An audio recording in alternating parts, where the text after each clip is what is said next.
Hello, everyone. Welcome to Music Scene Investigation. I've got to apologize straight off the top because of some video issues, some server issues we're experiencing. There seems to be some unwanted lag anytime we're doing video. We're going to try and address that after today's show and figure out what we can and can't do in regards to our newly relocated situation. I want to introduce to you everybody here today on the panel. We got our in-house panelist with us today. Unfortunately, we're not going to be doing a music review set today like we normally would. Being the holiday weekend and all here in the States made things kind of difficult, but we're going to go ahead and conduct a broadcast for you today. So let me introduce Mr. Tom Chianti from New York City. Tom, how was your holiday, sir? It was a turkey, Rich. What can I tell you? Well, did you have turkey? No, I had chicken cutlets. Did you dress them up as turkey? Yes, we did a fine little dance, and then I ate them.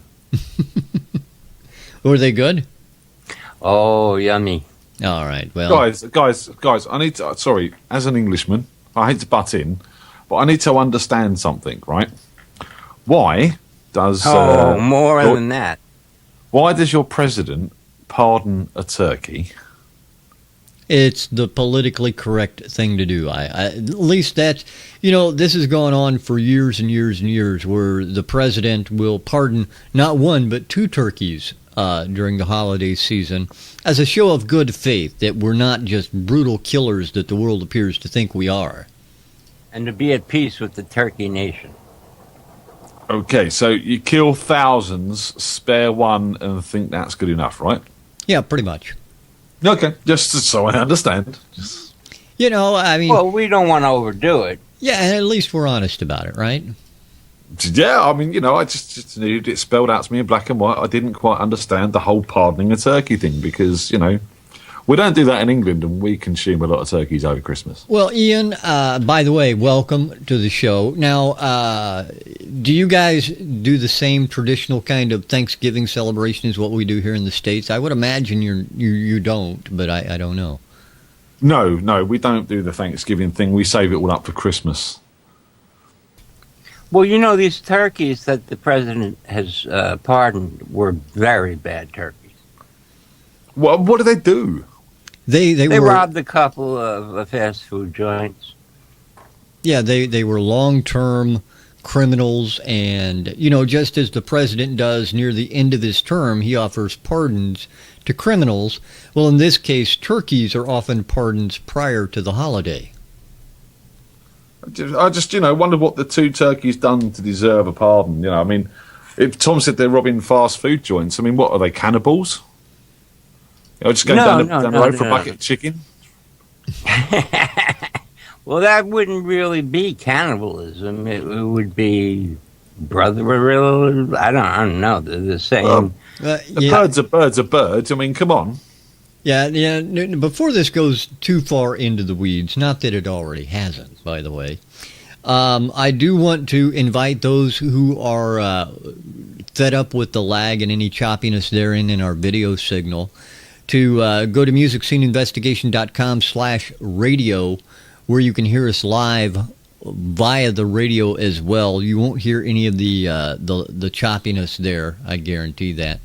But I do want to take this opportunity to also remind everybody that we have an award show that's going to be coming up at the beginning of the year.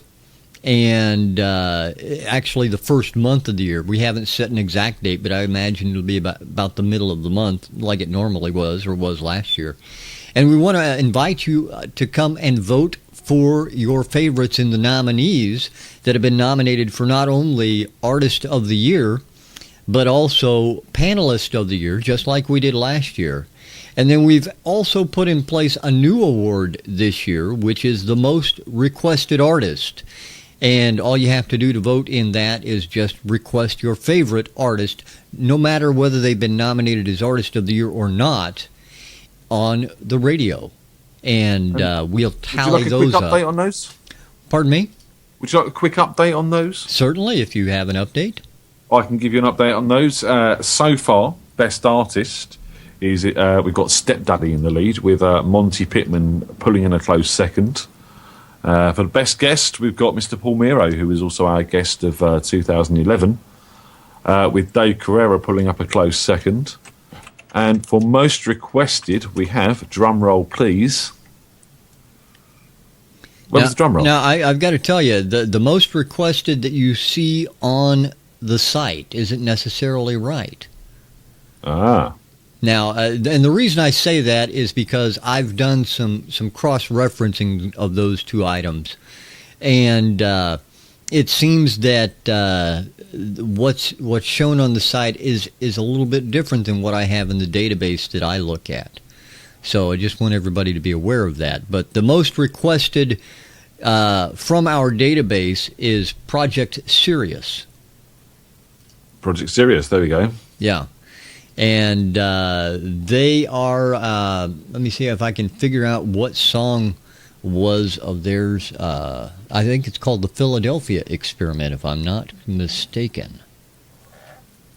Yes. Their song? That is their song, yeah.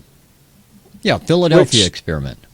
If I remember rightly, it's kind of got like a Muse type feel to it, sort of big sort of space age type thing going on with lots of orchestration and rock guitars and...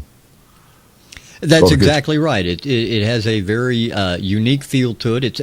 I really enjoy the song. The first time I heard it, I was like, yeah, this is interesting. It grows on you as you hear it. So, but please go to MusicSceneInvestigation.com, click on the contest up at the top, click on that 2012 awards menu selection, make your vote and get your voice heard. We'll be making those awards in the month of January, and would really like to hear what you have to say about it.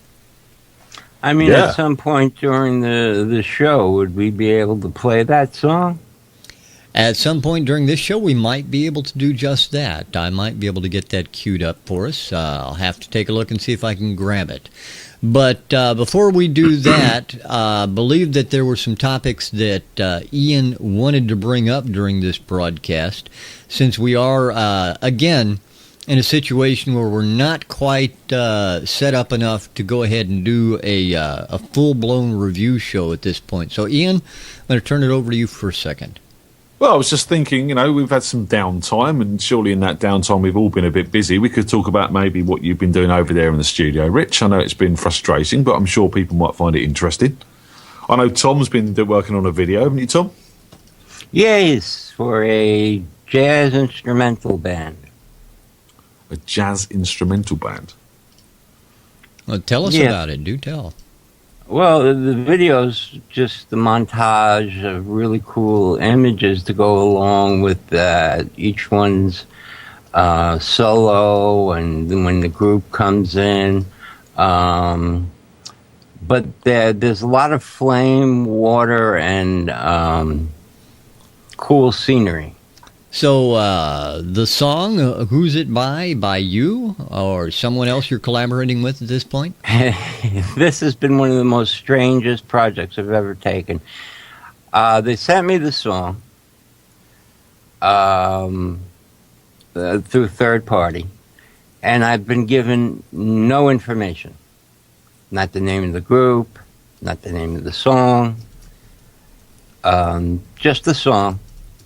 No pictures, no video, no logo. Nothing. So it's kind of like what you do for MSI. You reviewed the song, looked at it, and then figured out what went well with it. Yeah, I tried to, it's the video flows in time with the audio.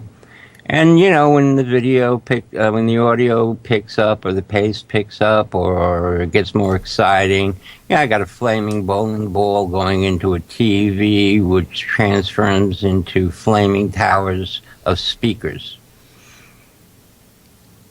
Kind of reminds me of the Towering Inferno. It looks sort of like that, yeah. Well, that's always cool. That's cool. So anything else going on with you, Tom? I mean, holidays and everything like that? What's been going on? Well, for the most part, It's just another day in the neighborhood. But, Alana and I have been working on new tracks. And, Alana has finally taken to GarageBand. And something I need to speak to you about after the show, Rich. She has, the music on hold. Mm-hmm. I do. We have friends who own a music store on the island called the Music Emporium, and they asked us to make a music on hold. Well, Alana went to town on this. She didn't know anything about GarageBand, but she sliced and diced and timed and faded in and faded out of each piece, and she did a rough reading of the monologue, and it came out really good. Well, cool. I look forward to talking with you about that later, and we'll get to that after the broadcast today. Okie dokie. All right, sounds cool. Excellent. All right, so Ian, let me tell you guys a little bit about the trials and travesties that are moving studios. I don't recommend anybody do it. I really don't. Not even if you have to. I would recommend against it. And if I could, I would be traveling 700 miles every week to do this show. But unfortunately, that's not in the cards. So we did have to move studios. We moved from Alabama to Illinois, and we're set up in a totally different studio, even than what we had when we were previously broadcasting from Illinois. Unfortunately, when we set up the new studio, we ran into a couple of issues. Number one being bandwidth. We're working with some not ideal bandwidth, unfortunately. So we have two DSL lines in that we're using right now. The second issue we have is that I had one machine just kind of say, I don't want to move, and no longer run the software that we used for our broadcast. So I've been troubleshooting that for the last week and a half. And as of yesterday, got software to work. And that's where we're at right now. We're still battling bandwidth issues, as you can see. If you're watching the video off to my right-hand side here, I have the streaming software up, and I'm showing that our flash queue is full, which means when I say something, you probably won't hear it for a couple of minutes at least, so you're hearing this explanation after I've completed making it. And that's where we're at right now. We're trying to determine the best course of action in solving these issues right at the moment, and hopefully we'll have some more information on that as we go along. We'll be posting it out on MusicSceneInvestigation.com as we get it. So there you have it. How's that, Ian? That's fantastic. I'm just thinking, this whole lag thing, we could maybe use it for technically speaking to the future. How's that? Well, yeah, we could broadcast something now and make the lag, a couple of thousand years. At this point, with the way Justin TV, my ISP, and everything is working, it will probably be a couple of thousand years before they hear this conversation. Well, fantastic. I hope they've got some lovely sort of space age type clothing and floating cars. We need floating cars. I ain't going anywhere until I get my floating car. Actually, I already have the floating cars here, and they're being sent out to you tomorrow. Fantastic. It's just my dream as a boy. We were always going to have flying cars and none. No, I didn't say flying cars. I said floating cars. Well, that's a flying we got car. plenty of them still in New York. Where do you think I got them from, Tom? Yeah, right? Yeah, having some imported from England as well, as I understand. Yeah, it's a bit wet over here in a few places, and a few people are not sleeping in their houses tonight. I can understand that. I've heard, who was it? I believe Paul Miro said in an item he posted to Twitter that it was raining and they expected like 2 more years of rain or something along those lines. I think they predicted 40 days and 40 nights, and suddenly a truckload of woods turned up in my yard. So, I don't know. I'm thinking maybe 2 of every animal except the wasps and the lions and the tigers. Well, at least you'll have something to keep you company as you float away. Yeah, exactly. And plenty of food. I understand. And speaking of Paul Miro, I know there is some good news in the line today in the big list of things to talk about. Paul Miro, if you don't know, has been in the process of putting together and releasing a new album. Sometimes you get, sometimes you get got. And I'm expecting mine in the mail at any point within the next week. I know that Ian, I believe you've gotten yours already, yes? I have mine. There it is. Can you see this? I don't know. I can't see what the video is looking. So is that good? I can indeed see it. It looks great. Yeah. And then sometimes you get got. Very cool. Are we all going to get one, or am I going to be left out again? It depends on whether or not you pledged, Tom. I guess I'm going to be left out. But this was the case with the album. It was all done on crowdsourcing or fan funding, whichever way you want to look at it, through Paul's own pledge website. And I've been helping him out with the promotion through social networking. We've advertised on the site for him. And I've also worked on a couple of videos, which you should check out over on YouTube, one of which is called Borderline Clone, and the other which is called Kings of Mediocrity. Check them out on YouTube and hear some great music, as well as some quite good videos as well. I've got to tell you that the song and video that you guys did, now I'm not discounting the Borderline Clones by any means. I think it's a great piece of work that you did in the way of video, that Paul did in the way of music. But I got to tell you, the Kings of Mediocrity, flat out my favorite so far. I think it is a brilliant piece of work. Well, you are going to love the album. If you love that track, you're going to love the album. There's some good stuff on there. And if you didn't get a chance to get the bonus material, go and pledge now. The pledges are still open. You can pick up the bonus material still. So get over to paulmiro.com/pledge. And I think the album's only about £15-20 with the bonus material. So get that before it's taken down, because it's going to be soon. All right, and again, paulmiro.com. There are a ton, I think 7 or 8 MP3s that are bonus material. You can still pledge to get after I think it's the first of the month, isn't it, Ian? That will be no more. I think it's first of the month. I think he's going to try and hold it open for a little bit longer if he can, but obviously, there's commitments to people who are pledging to make the album, so he wants to sort of be fair and not sort of string it out as something anyone can get, which is understandable. Yeah, absolutely. I totally agree with you. All right, now, Paul Miro aside, I think there are a couple of other things that I know that I want to talk about with you guys. We have you guys on this broadcast every week, and we tell everybody that the music is being reviewed by industry experts. Now, I want to delve into that a little bit, because when we have our guests on, we let everybody know our guest's background, so they know, like John Schroeder. They know that John Schroeder is the godfather of Motown for the UK. They know that. They know that this guy knows what he's talking about.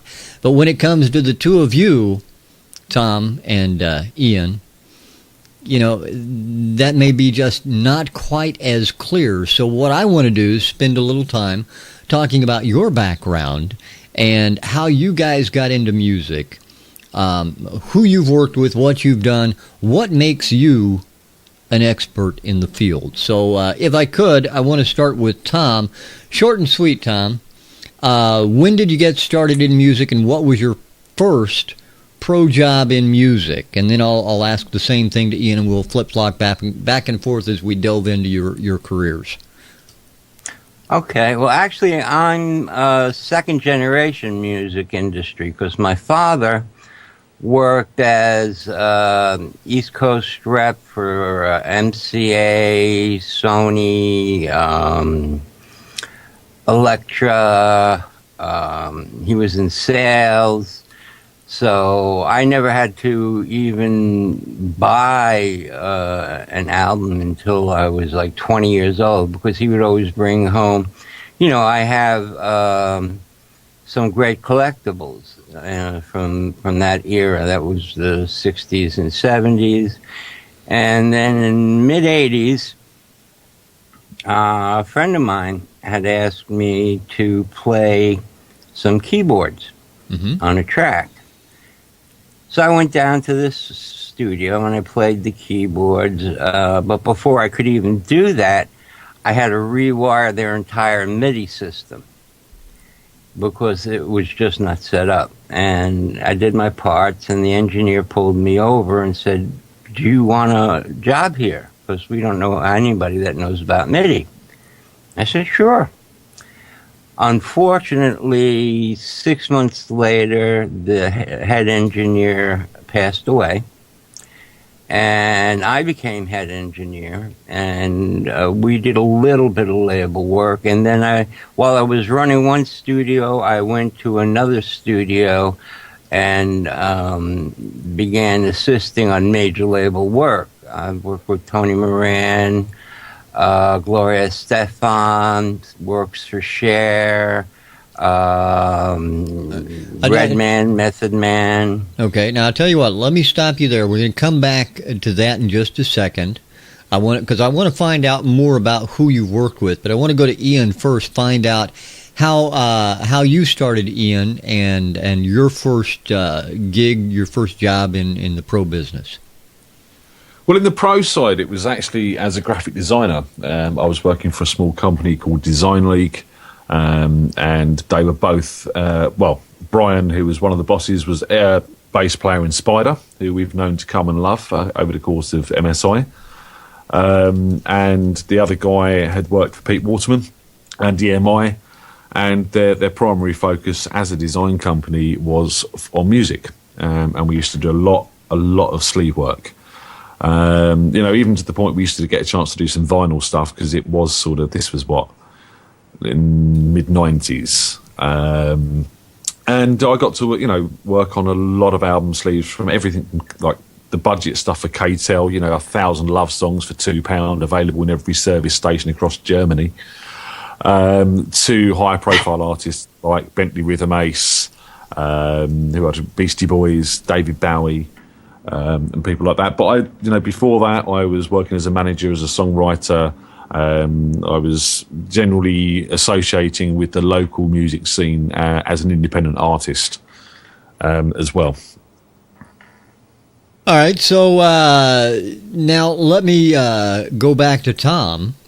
Tom, I know that you've been in the business for 20, almost 30 some odd years as a recording engineer. You've worked with, as you just mentioned, some big names in music. Tell us a little bit more about that, a little bit about some of these people you've worked with. Oh, God, there's so many of the names. Missy Elliott, I said Janet Jackson, I believe, John Cicada. Celine Dion. Yeah, Celine Dion.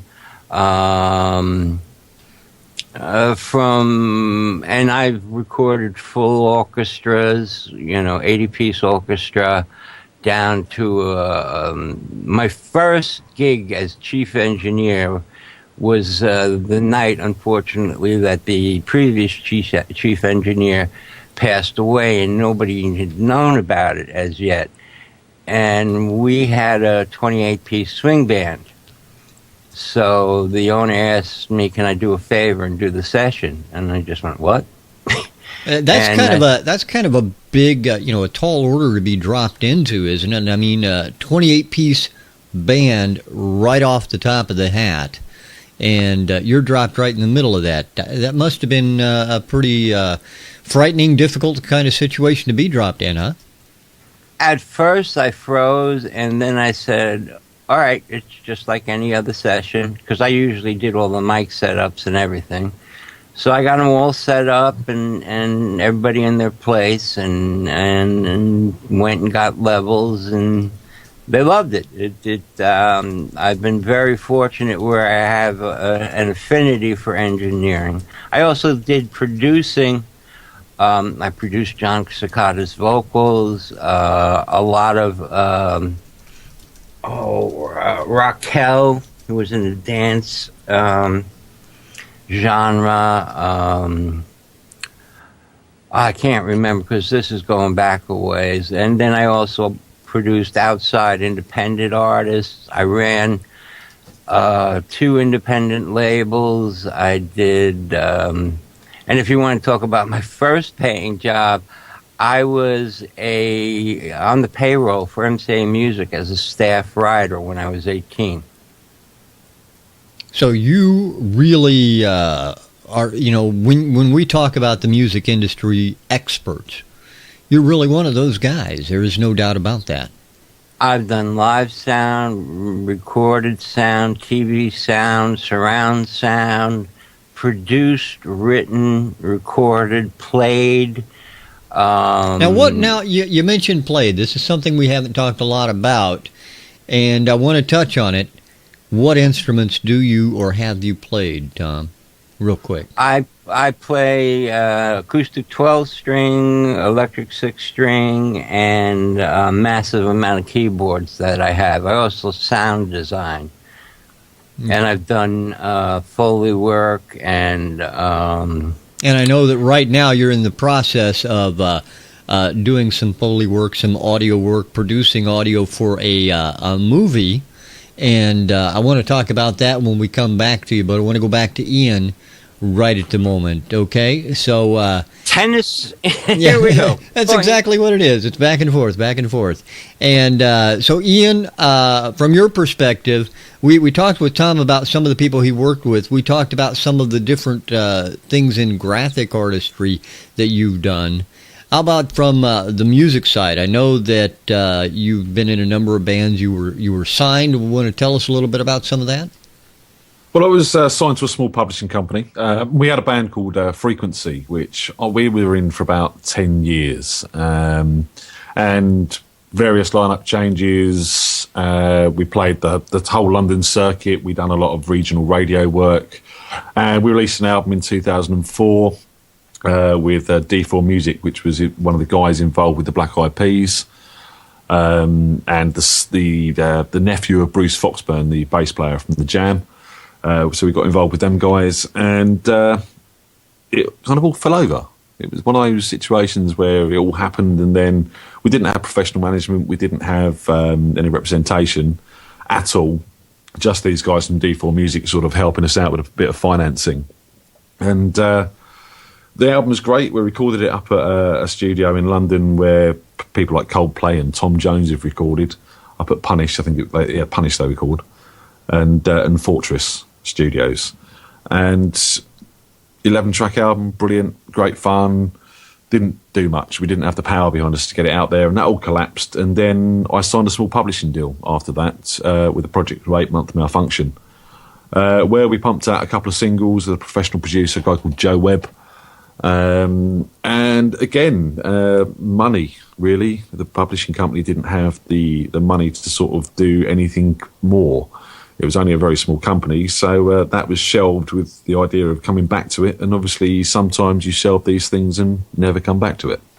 Yeah, and that's an unfortunate thing. I got to tell you, because I as well as Tom and a number of other people have listened to your work. I've also listened to Tom's work, and I think you guys are both worthy of being out there on your own, making your music as you do, but need a much larger spotlight, which is what we try and do for the bands that submit their music here on Music Scene Investigation as well. Now, let's go back on the Pong side to Tom and pick up where we left off. Tom, tell me about this movie that you've been working on and the process you go through in that, because I know that working audio for a movie, for an indie movie like what you're doing, is a huge endeavor, and I know it's a lot of work.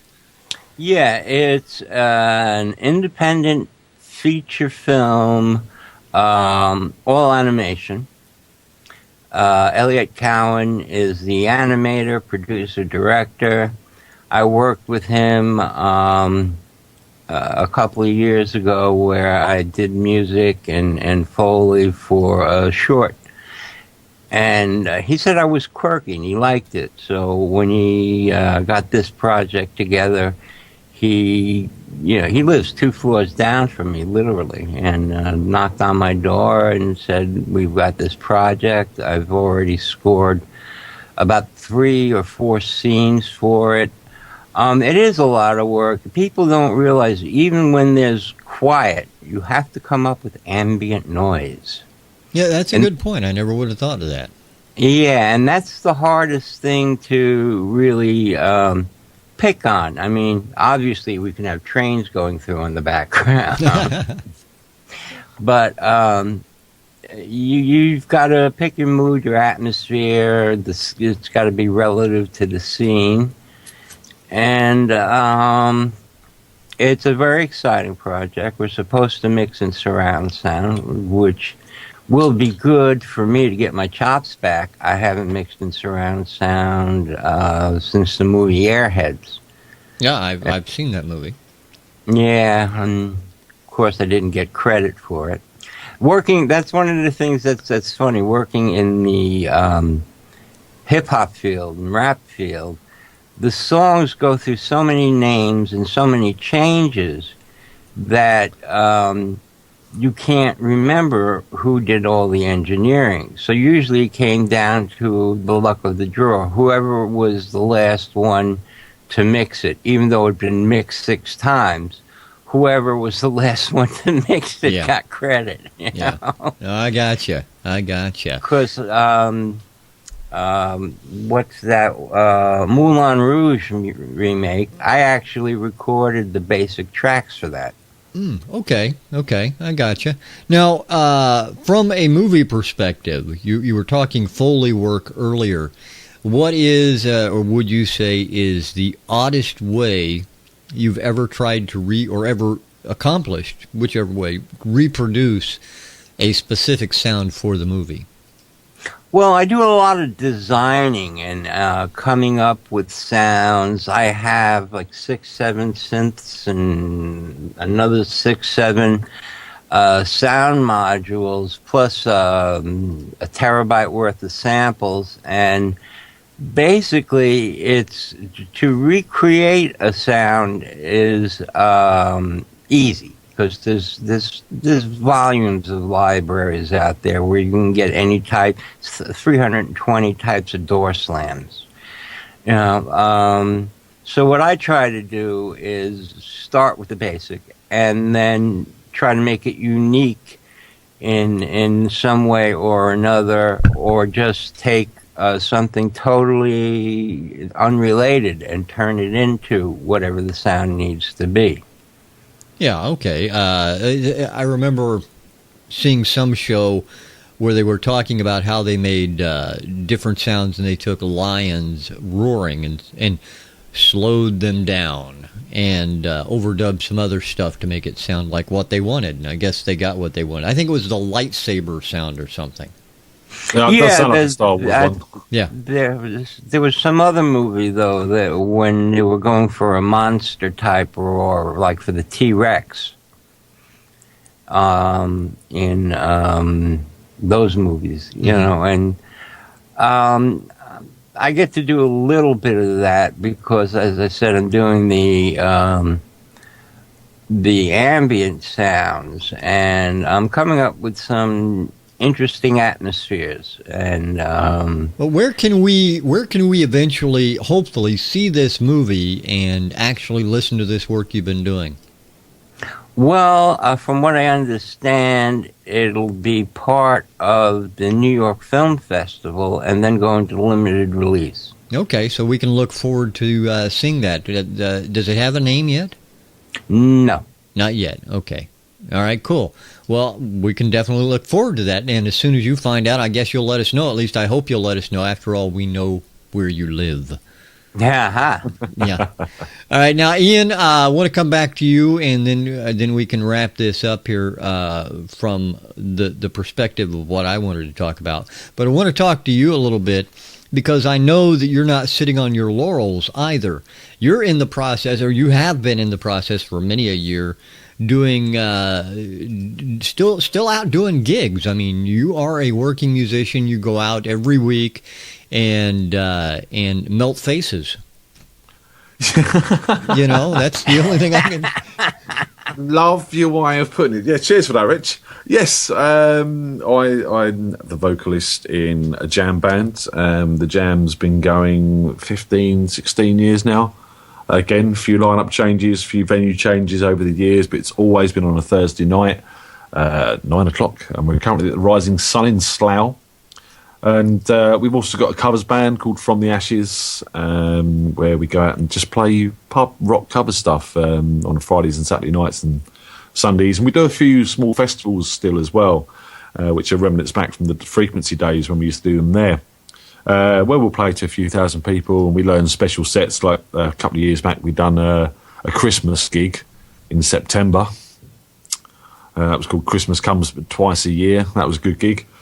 And we've got one coming up this year as well, which is superhero themed. So we've got to think of some songs for that. And you are also not only thinking of songs, but you are currently working and getting ready to release some new songs and things along those lines. What can you tell us about what's going on in that regard? Well, I didn't stop writing. I still write, and I still do a bit of production and engineering in my little home studio set up here using Logic Pro. So I've always got things coming out. My music's changed a lot now. It's a lot more tongue-in-cheek. It's a lot more novelty, I think is the best word these days. And we've got a Christmas song coming out, of course. It's nearly Christmas. And every year, myself and the wife, Tony, we put out a little cynical, sarcastic style Christmas song. And this year, it's probably the most controversial. So that's coming out on the 21st of December. Over at iCompositions.com. That's the day that the world is supposed to end, Ian. It is, yeah, but that's not while I'm releasing on that day. There's something else happening on that day. Do tell. What is that? That's, well, I'm not going to say that because that would spoil the whole thing. No. What else is happening that day besides the world ending, you releasing your new Christmas song? Remember, we know where you live, too. That's true, we do. It's the winter solstice. Oh, okay. It's the shortest day of the year. Yeah. That was a big secret. But you've got to, you've got to understand the context in which the song's been written to understand why that's actually a big deal. Okay. Okay. Well, we can wait until the 21st. Hopefully you're releasing this on the morning of the 21st, so that way we can hear it before we all die in the afternoon. That is the plan. I mean, it depends. Are we going to, probably, if we follow the Hollywood thing, this is all going to start in America, right? Doesn't everything? Which means I've probably got about a day ahead of you guys to get this up and sorted. So we're all good. All right. Well, as long as we get it all taken care of by that time. Now, I'd also like to give a quick shout out to Taylors of Harrogate. Thank you for my mug and my lots of lovely coffee that you sent me. Because, again, me and the wife got together and wrote a bit of a novelty song for Taylors of Harrogate via Twitter, and they loved it, and they sent me a load of coffee for it. So, payday. Yeah, well, hey, you can't look a gift horse like that in the mouth. And as you said in your post and in the song, you guys enjoyed the coffee. They enjoyed the song, so it was well done. A match made in heaven. Absolutely. Well, I appreciate you guys sharing a bit about yourselves with us and with our audience. When I say us, when I point to me, I mean me, the wall behind me, and this little computer system sitting right here. So now I really do appreciate that because, like I said before, when we talk about having our panel be composed of industry experts, we mean it. And this just a bit of this information here, along with what you know about our guest panelists who appear, will hopefully show you that we're not kidding around when we do these kinds of things, which we're not. Now, Tom, I know you mentioned earlier in this broadcast you wanted to hear the Project Sirius song, The Philadelphia Experiment. I do have that available and have it queued up. So what I'd like to do, if it's okay with you guys and everybody out in the audience, is go ahead and play it for you now. Well, the thing is, we won't know if it's okay with the audience until after the song is over. That's okay. I think it'll Let's all play work it anyway. out. Yeah, we're going to play it. Here is Project Sirius with Philadelphia Experiment.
All right, now that is Project Sirius with Philadelphia Experiment. That is one of the songs that is not only nominated for a Artist of the Year, it is also in the lead at the moment for the most requested artist on MSI Radio. Again, you can go to MusicSceneInvestigation.com. Under the contest menu selection, hit the Awards for 2012 selection to make your votes, and you can vote as many times as you want on the most requested artist of the year. So we look forward to seeing what you have to say about that. Now, before I go on, it has been suggested by Carol out in the listening audience and viewing audience to ask both you and Tom, Ian, this desert island question. It's actually a deserted island question, but I want to go ahead and ask you guys this. If you were deserted on a desert island, all by your lonesome, what 3 things would you take? They cannot be people. So what 3 things would you take, Ian? Well, it's got to be my ukulele, my iPad studio setup, and an electricity plant. An electricity plant with nothing to plug into it except your iPad. Yeah, as long as I've got my ukulele, my iPad studio set up, and some power to power it, I'm sorted. In fact, I'd probably welcome the peace and quiet. All right. I'll buy that for $1.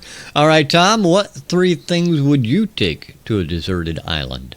Well, I'll have to go with Ian on one thing. Definitely some power source that is renewable. It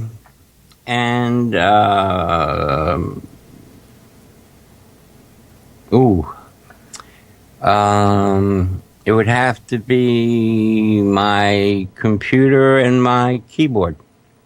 All right, so you've got a computer, a keyboard, and a power source. None of you guys took food, water, suntan lotion, or anything like that. So I'll catch all that. Catch the food, forage for berries and stuff like that. I mean, as long as you've got the music, you can keep yourself occupied. The rest of the time you spent hunting and, becoming fishing. Wild. Yeah, fishing. Okay. All right, as long as you guys are happy with those answers. And at the end of the day, I've got an iPad. So, I've got one with a 3G connection. That's right. So I'm tweeting and getting out of here as soon as possible. And, you know what I mean? And you can order takeout or delivery, right? Exactly. You know what I mean? So it's my island. You can't stay here, but please deliver food anytime. That's right. I don't want to be rescued. Just bring supplies. Supplies. All right. That's good. All right, guys. A couple of other topics we want to talk about. First of all, we want to talk about the future, what we're going to be doing next year. By the time this broadcast ends, it will be next year. I believe right now the lag has put us about 5 or 6 minutes behind what everybody in the audience is seeing. So, again, we apologize for that. If you want to hear things in a more real-time perspective, tune in at MusicSceneInvestigation.com/radio over at MSI Radio. You can do that. And so let's go over to Ian, find out some of the things we've got in store for next year, 2013, provided that the world doesn't end. Ian? Well, providing the world doesn't end and the studio doesn't collapse under the weight of the pressure, I think we've got a whole list. I mean, we put up a whole list of what we were going to do for 2012. We had an 13. MSI plan. For 2012, we put up a whole list of things that we had planned. And unfortunately, due to time, money, and general energy, I think, on everyone's part, we didn't get a chance to do some of them. So I really want to go back and look at doing an MSI Spy. Tom's done some great credits and music for that. We've got some music in. We've just got to bring that together now. So that'd be nice to see an MSI Spy. We talked about a little judge and jury idea where basically people get a chance to have their say on what music should go through. And we've also got the idea of MSI Fast Track, which is going to be fast 140-character Twitter reviews combined with a live radio show where we do our A&R to see what tracks go straight to radio. So we don't do a full review. Format's not quite agreed on yet, but that's going to be good, and it's going to be a new opportunity for bands to get on MSI radio with skipping the whole Sunday review process and just sort of fast tracking to the station. And I think that's important. There are two kinds of reviews we're talking about here. The reviews that happen on Music Scene Investigation are in-depth technical reviews. Our panelists, if you've seen the show before, go over some of these songs with fine-tooth combs, and then they borrow other things to go over them with. So they do some real technical reviews on some of this music. And the fast track, I think, that Ian's talking about is not necessarily, well, it can't be as in-depth as what MSI is on a Sunday. You just can't do that in a 140-character review. So there is that to take into account, right, Ian? Oh, totally. I mean, there'll be two separate things working in conjunction. 140-character review will be nice, quick and short. And then the reviews on the radio station will be nice, quick and short. We've also talked about maybe putting a sort of gong-style system in there, where if I'm fed up of hearing a song after 30 seconds and don't think it's worth to go on the radio, I'll press my button, and then Tom gets a press of his button, and then a guest or Rich or someone else involved will have a press of their button. And if the song doesn't last so long, it doesn't go on the radio. It'd be like kind of like the X Factor or Britain's Got Talent, America's Got Talent. You get 3 X's and you're out. That kind of thing. The sort of thing. Yeah, it doesn't get to the vote unless it gets less than 3 X's. Yeah. All right, makes sense. Now, Tom, I know you had a subject you wanted to talk about as well. Did I? Yeah, the next year's guest panelist, I think you said. Oh, yeah, I was going to ask Ian, who can we be looking forward to, new and old, to be on the upcoming shows? Well, I've been speaking to the old guard of MSI guest, and everyone's still enthusiastic about coming on the show and joining us, which is great to hear. And we do have to book Carol again. We do have to book Carol again, yeah. She's sitting out there laughing at us, LOL. But I'm sitting here laughing at us here. Also got some couple of potential new guests, including a young lady from altsounds.com, who are an indie music magazine online, and also a gentleman from GeForce Software in connection with Mr. John Hodgson, who comes on. But the boss man over there, he works with people like the Underworld and other big artists.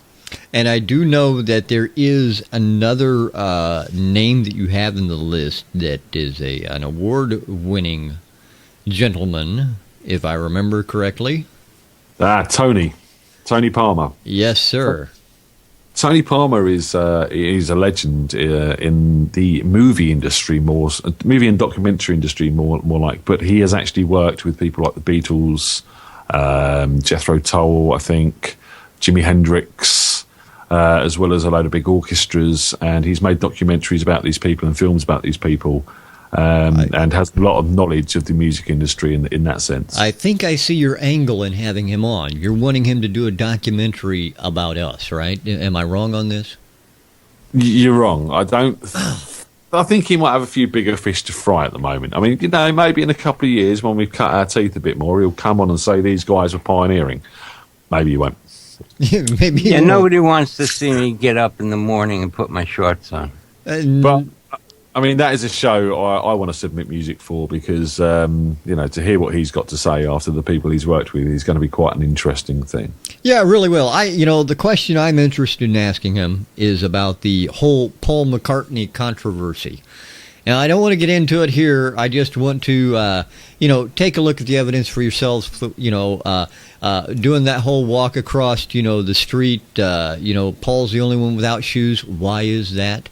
On one of the albums, Paul is the only one with his back to the camera on the front of the album. Why is that? There's a lot to be said about the fake Paul McCartney. Well, you bring this up. I think we've discussed this on Indie Inquest about 10 times now. I know it. You know my feelings on this, Rich. I don't care. He done a bloody good job. Well, he did do a bloody good job. He's not doing a bloody good job now. really, let's face it. But Yeah. that's another story. Yeah, no, that's totally true. And I bring that up just to make you laugh and make you go, oh no, he's not talking about this again. So it's all good. Now, I do want to talk about one more thing before we wrap up today's broadcast, because believe it or not, we are getting to that time. Do want to bring up the possibility, the subject of you, Tom, and you, Ian. When we talked about this MSI Spy event, we had also talked at one point about having a broadcast where you and Tom and Ian would submit music, and I would submit a piece of music as well, and we would bring in panelists from outside to review the music that we put up. Anything coming forward on that maybe for next year, guys? I'd like to see that happen. I'm happy for that to happen. I've got plenty of music I'd put in my belt and challenge you guys with. I don't see it as a challenge. I just see it as a showcase and a fun time.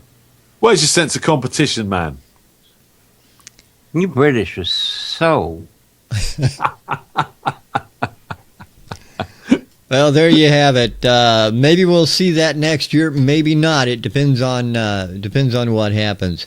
The gloves are off. Exactly. There you go.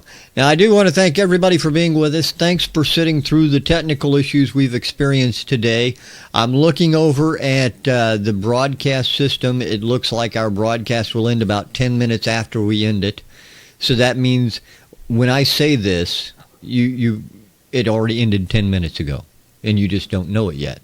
But we appreciate you for hanging in there. And again, want to let you know that the complete video of this broadcast will be available on our website over on iTunes, as well as any other of your favorite pod trackers. You can download it. You can also listen to the audio again there as well, MusicSceneInvestigation.com. Hopefully next week we'll be back and we'll be able to present you throughout the month of December with the top artists nominees as we go along. So everybody who's been nominated for Artist of the Year will be brought in 3 at a time. We'll showcase all of their music once again, so you can refamiliarize yourself with them from the beginning of 2012 all the way through the present day. So you'll be able to hear that then. Hope you tune in with us at that time. Until then, we're going to say so long right now and play out today with the leading vote getter for Artist of the Year, which is Stepdaddy. We're going to play Scurvy, and hope you enjoy it. We'll talk more about them later on in the month of December. Thanks for being with us, everyone. We'll talk to you again real soon. Bye, guys. Thanks for being here.